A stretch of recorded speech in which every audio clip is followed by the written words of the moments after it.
मजाक नहीं कर रहा हूं शंकर, मैं सचमुच तुम्हें जान से मारने वाला हूं। बहुत दिनों से मैं सोच रहा था कि क्या करूं, कैसे करूं, लेकिन आज सुबह जब तुमने फोन पर बताया कि तुम्हारे दोस्त ने तुम्हें अपनी हिफाजत के लिए एक पिस्तौल दी है तो मेरे दिमाग में एक परफेक्ट प्लान घूम गया। पर आप मुझे मारना क्यों चाहते हैं? पूछता है क्यों? मुझे वो प्रेम पत्र मिल चुके हैं जो तूने मेरी बेटी को लिखे थे। तूने मेरी भोली भाली बेटी को अपने प्यार के जाल में फंसाया है। ये हम आपको बताने ही वाले थे सर। मैं अलका से प्यार करता हूं, मैं उससे शादी करना चाहता हूं। शादी करना चाहता हूं? तुझे क्या लगता है मैं अपनी बेटी की शादी तुझ जैसे फटीचर राइटर के साथ करूंगा जिसका सिर्फ एक सपना है नाला सोपारा में फ्लैट खरीदना? देखिए, मुझे अब अच्छे अच्छे मौके मिलने वाले हैं। मैं कुछ ही दिनों में बड़ा आदमी बन जाऊंगा और फिर अलका भी तो मुझसे प्यार करती है। जानता हूं, मैंने तुम दोनों की बातें सुनी हैं। तुम दोनों भागकर शादी करने वाले हो। नहीं नहीं, वो भागना चाहती थी। मैंने तो कहा कि ये तो अच्छी तरह से करेंगे, आपकी परमिशन लेके। मुझे और कुछ नहीं सुनना है। मैं अपनी बेटी की शादी एक अच्छे खानदान में करना चाहता हूं, लेकिन जब तक तू मरेगा नहीं ऐसा होगा नहीं। अगर आप मुझे मार देंगे तो आप जेल चले जाएंगे और आपका नाम डूब जाएगा। फिर आपकी बेटी से शादी कौन करेगा?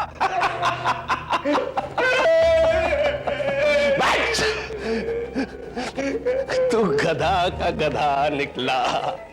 इतने सालों तक मेरे साथ काम किया लेकिन फिर भी तू मेरे दिमाग को नहीं समझ सका।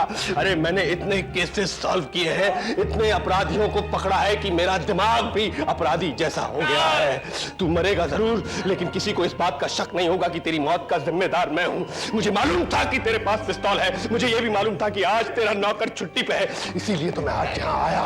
अब कल तेरा नौकर आएगा और देखेगा उसके साहब औंधे पड़े हैं, उनके हाथों में पिस्तौल है और पास में पड़ा है एक सुसाइड नोट जिस पे लिखा है मैं आत्महत्या करने जा रहा हूं। आपकी बेटी ठीक कहती थी कि मेरा बाप पागल है। मेरी बेटी कहती थी कि उसका बाप पागल है। मेरी बेटी कहती थी कि उसका बाप पागल है। मैं पागल हूं? बोल, मैं पागल हूं? नहीं, मैंने कुछ नहीं कहा है। मैं पागल हूं? नहीं।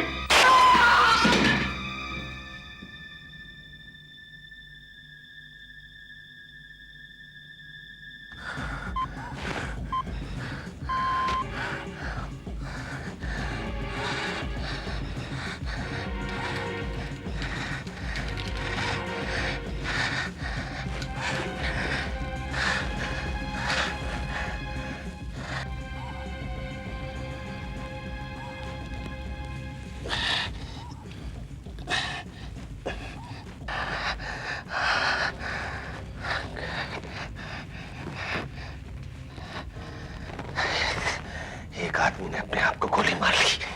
परफेक्ट। ग्लास बियर यहां क्या कर रहे हैं?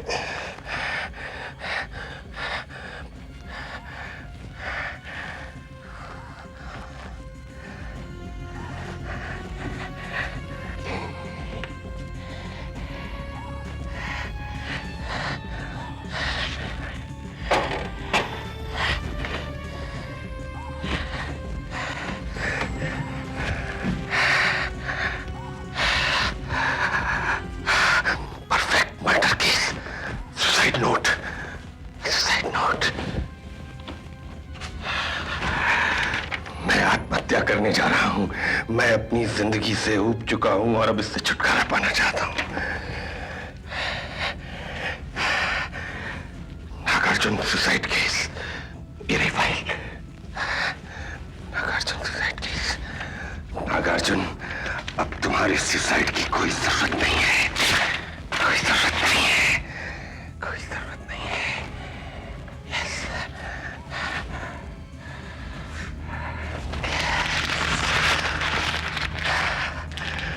परफेक्ट।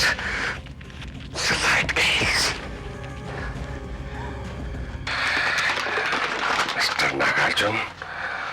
मैंने तो सुसाइड नहीं किया, लेकिन तुम्हारी वजह से एक आदमी ने सचमुच सुसाइड कर लिया।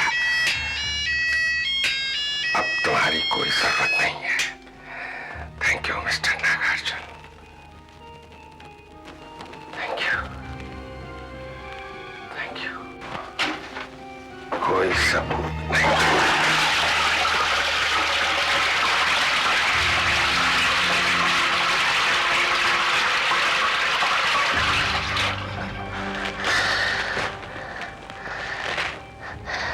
अपने आप को गोली मार ली। Good, very good.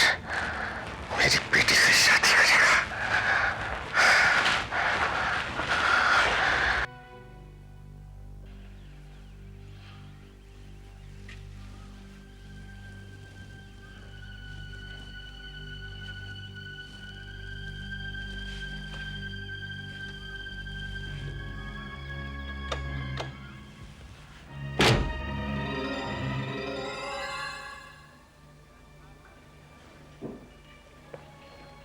मुझे नहीं मालूम इंस्पेक्टर कि इसने अपने आप को क्यों खत्म कर लिया। मुझे तो ये भी नहीं मालूम था कि इसके पास गन भी है। आखिर क्यों किया इसने ऐसा? इतना समझदार, होशियार, उसने मेरी किताब के लिए इतना काम किया था, इतना काम किया था कि मेरी बेटी भी उसे कितना चाहती थी। उसे ये सब सुनकर कितना सदमा पहुंचेगा। हो सकता है इंस्पेक्टर कि वो अपने कैरियर को लेकर परेशान हो। हाँ, ये ठीक है।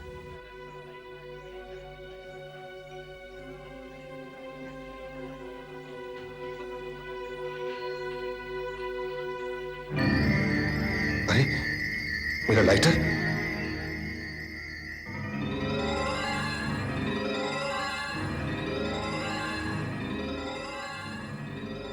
मर गया। अगर वो पुलिस के हाथ लग गया तो मेरी तो सारी प्लानिंग धरी की धरी रह जाएगी।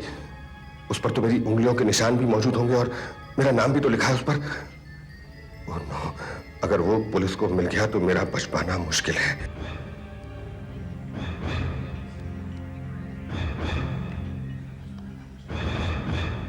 ओह गॉड, इतनी जल्दी पुलिस मुझ तक पहुंच भी गई। अरे, हेलो मिस्टर सिन्हा। हेलो। अरे रानी। आपने पहचान लिया सर? पुलिस ट्रेनिंग स्कूल में आप ही ने मुझे ट्रेनिंग दी थी। हाँ हाँ बिल्कुल। लेकिन आप यहाँ क्या कर रही हैं? आप ही ने तो सिखाया था सर कि ऐसी जगहों पे एक दो चक्कर लगाने से एक आधा मुजरिम हाथ आ ही जाता है। मैं यहाँ आया ही क्यों? क्या हुआ सर, आप किस सोच में पड़ गए? नहीं, कुछ नहीं। इनसे मिलिए सर, ये है मेरे कुलीग महेंद्र। इसे भी आप ही ने पढ़ाया है, आपको याद है? सर, मैं आपका चेला। हाँ याद आया। तुम भी बहुत तेज थे। कहाँ हो आजकल तुम? फिलहाल मैं इनका असिस्टेंट हूँ। मगर सर, आप इस खूबसूरत चेहरे के पीछे मत जाना। इस खूबसूरत चेहरे के पीछे सख्त इंसान छुपा हुआ है। पता नहीं क्यों सर, मुजरिमों को देखते ही मेरा फ्यूज उड़ जाता है। एक भी मुजरिम अगर मेरे हाथ आ जाए तो उसकी एक दो हड्डियां तो मैं तोड़ ही देती हूँ। खैर छोड़िए, आप यहाँ क्या कर रहे हैं? वो यही नजदीक में एक दोस्त रहता है, उससे मिलने जा रहा था। कहाँ रहता है? यहीं कहाँ? हिलव्यू बंगलो, क्रॉस रोड पे। कुछ लेंगे आप? जी नहीं सर, मैं ड्यूटी पर हूँ। यही नजदीक कुसुमनगर पुलिस स्टेशन में मेरी पोस्टिंग हुई है। आप कभी आइए ना वहाँ, हमें बहुत खुशी होगी। जरूर। मुझे अब तक आपका सिखाया हुआ हर सबक याद है सर। कैसे मुजरिमों से गुनाह कबूल कराया जाता है, कैसे गवाहों से बात की जाती है और कैसे सबूत के बिना पर मुजरिम तक पहुंचा जाता है, सब कुछ। अच्छा, अब हम चलते हैं। आपसे मिलकर बहुत अच्छा लगा। बस मैं भी थोड़ी देर में निकलूंगा। Good bye. बाय।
बच गए मिस्टर सिन्हा, बाल बाल बच गए। अगर ये लाइटर तुम्हें याद नहीं आता था तो बेटा तुम गए थे काम से। अब जरा अपनी स्टोरी चेंज कर लो।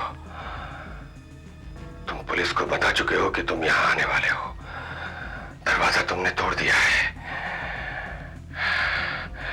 इसी के मुताबिक अपनी कहानी को चेंज करना पड़ेगा।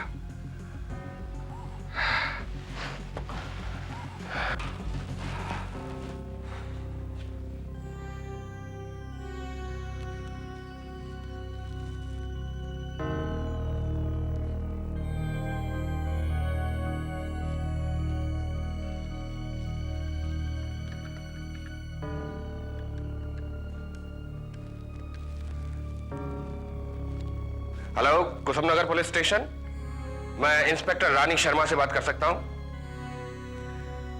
हेलो इंस्पेक्टर रानी शर्मा, देखिए मैं पुष्कर सिन्हा बोल रहा हूं। आप प्लीज जल्दी से जल्दी यहां आ जाइए। यहां एक आदमी ने अपने आप को गोली मार ली है जी। Cross road hill view bungalow जी। क्या कहा? 20 मिनट में? ठीक है, मैं 20 मिनट यहीं आपका इंतजार करता हूं। Thank you. अब 20 मिनट में इंस्पेक्टर यहां आ जाएगी। उससे पहले मुझे अपनी कहानी ठीक ठाक कर लेनी चाहिए। यस, आइए आइए इंस्पेक्टर रानी शर्मा, आइए प्लीज। ये देखिए,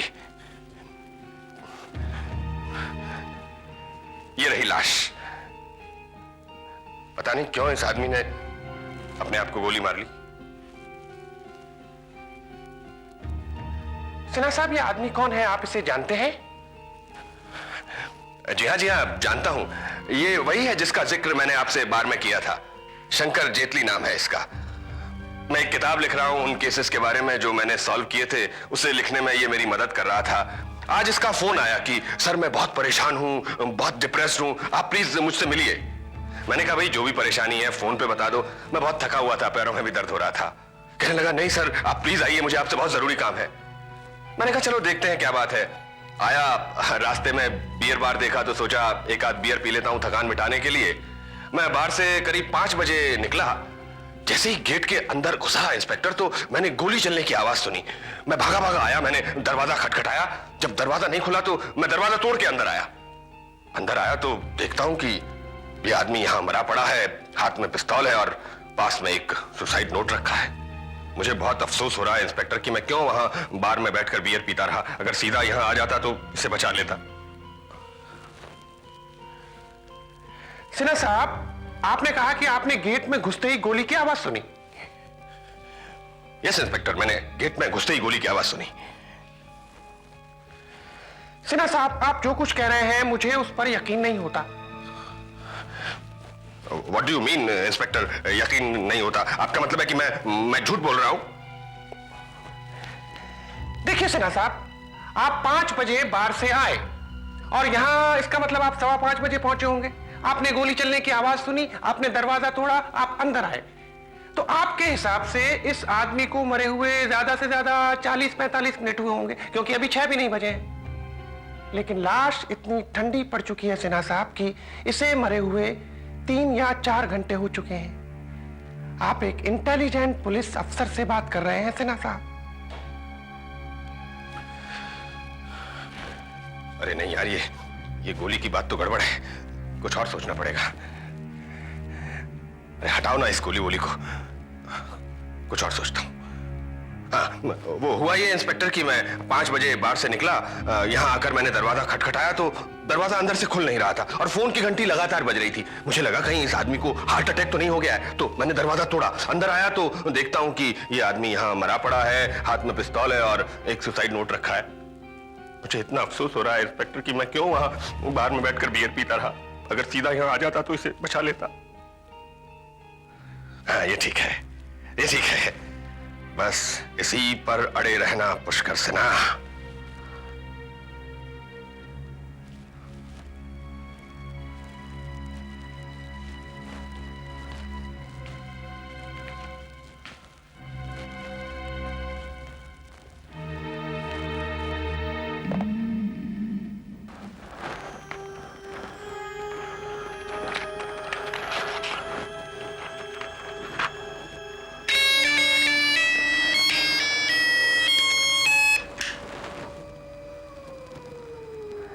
पुलिस आ रही है सिन्हा साहब।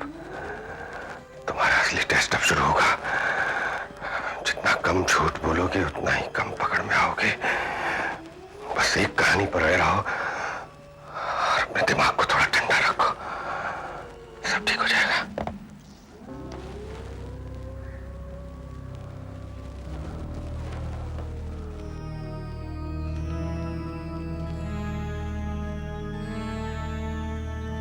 सब बराबर है, सब कुछ ठीक है।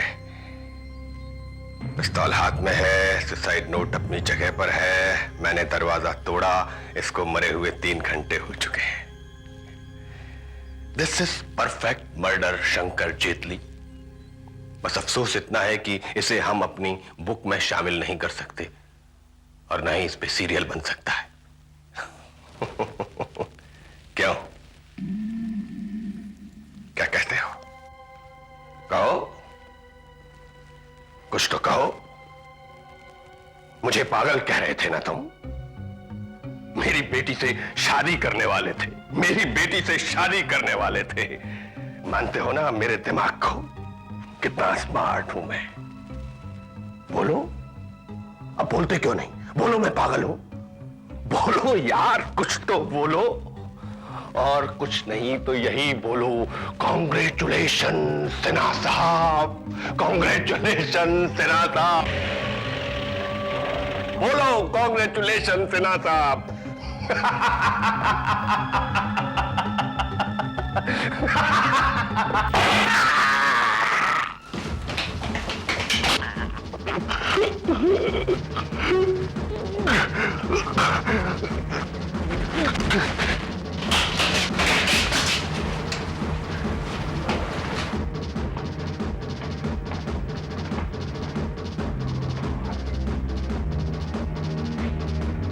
सिन्हा साहब, ओह माय गॉड, ये तो मर चुके हैं।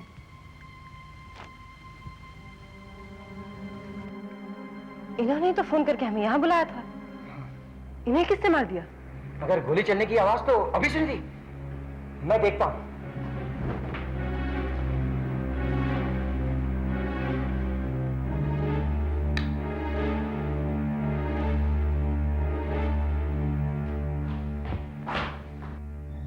वहां पर तो कोई भी नहीं है। तो फिर इन्हें किसने मारा? नहीं नहीं, इसने तो इन्हें नहीं मारा होगा।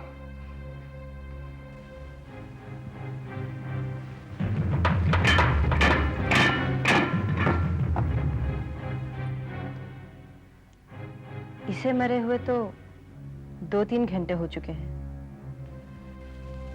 लाश बुरी तरह से अकड़ चुकी है। रायगर मोटिस आ चुका है। इसने सिन्हा साहब को नहीं मारा। कुछ समझ में नहीं आ रहा कि पुष्कर साहब को किसने मारा होगा। जी सर। साला दिमाग खराब हो गया। शंकर मरा पड़ा है, उसके हाथ में पिस्टल है, टेबल पर सुसाइड नोट पड़ा है, उसके अपने हाथ का लिखा हुआ। इसका मतलब शंकर ने आत्महत्या की है। इसका मतलब शंकर ने आत्महत्या की है।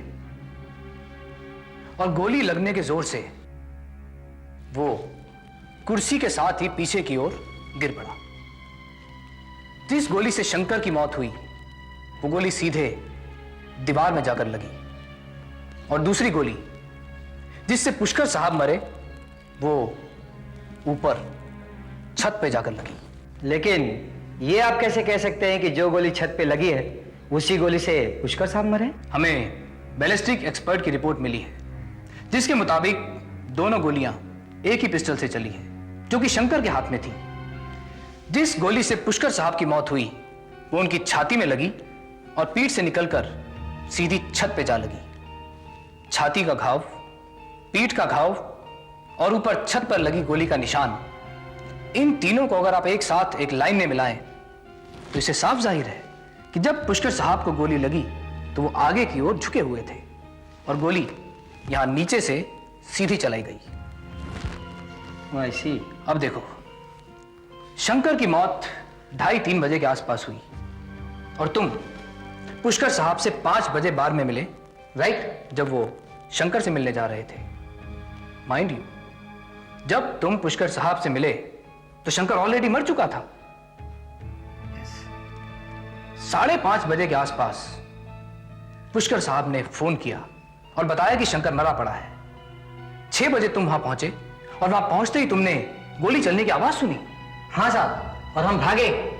वहां पर बंगले में घुसने का एक ही रास्ता था, जहां पर दरवाजा टूटा पड़ा था। वहां पर तो दूसरा कोई नहीं था। अगर कोई होता तो हमें दिखाई देता। वहां पर तो सिर्फ पुष्कर साहब और शंकर की लाशें पड़ी हुई थी। अगर वहां दूसरा कोई नहीं था तो गोली चलाई किसने?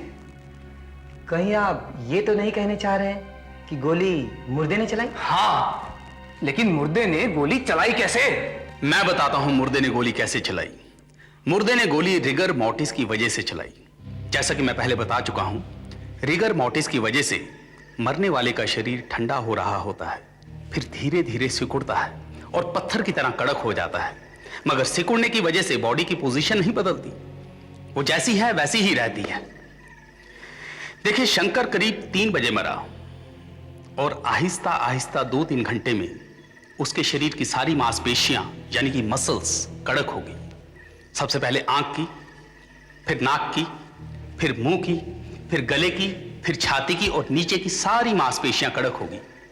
सबसे आखिर में जो मसल्स कड़क होती हैं वो हैं हाथों की और पैरों की उंगलियां। शंकर के हाथ में गन थी और उसकी उंगली ट्रिगर पर थी। उंगली सिकुड़ी और पिस्टल चल पड़ी।